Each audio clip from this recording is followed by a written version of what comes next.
Vows to prosecute ad hoc staff who jettisoned card readers. The Independent National Electoral Commission (INEC) has announced the postponement of the elections in some parts of Lagos, Rivers and Anambra States following disruption of the exercise due to violence and negligence by INEC ad hoc staff.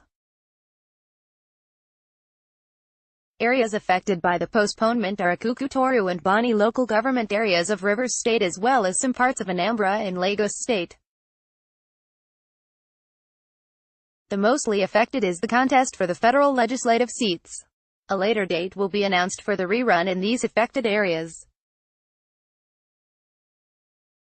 The Commission has received reports of violence and ballot box snatching in some areas leading to the disruption of the process. We have asked the resident electoral commissioners (RECs) and the electoral officials on ground to submit their first-hand reports in relation to some of these incidents. We are still receiving reports relating to incidences in some states of the Federation, but we have received reports relating to incidences in Akuku and Bani local government areas of Rivers State. So long as the Commission could not deploy in these areas, the implication is that voting did not take place in those areas, and the Commission will hold consultations with the relevant authorities and the resident electoral commissioners (RECs) in relation to these areas, and will announce the date when polls will take place in some of these areas, especially in relation to the areas as they affect the House of Representatives and senatorial elections. It is not only in Rivers that we had reports of burning of electoral materials.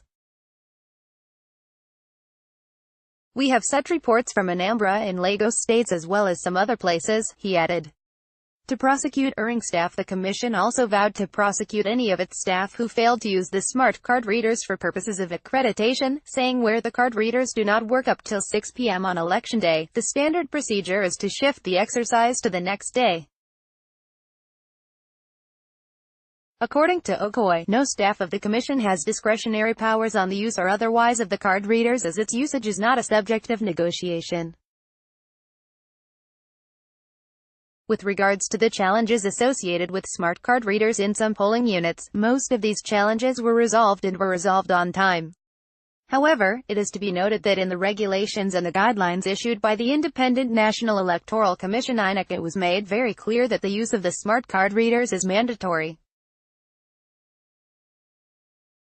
Therefore, no staff of the Commission or any ad hoc staff of the Commission is permitted in whatever guise to deliberately refuse to use the smart card readers for the conduct of elections. According to the guidelines and regulations of the Commission, it is negligent conduct for any ad hoc staff to refuse to use the smart card readers for purposes of accreditation, and any of them that refuse to use the smart card readers or deliberately violated the use of the smart card readers will be subject to prosecution in accordance with the guidelines and regulations of the Commission and the Electoral Act, he declared. Related sponsored video HGT floating video widget array V equals greater than BCWWOX8YSAA. Do you need a fast and reliable unlimited internet service? Available in Port Harcourt.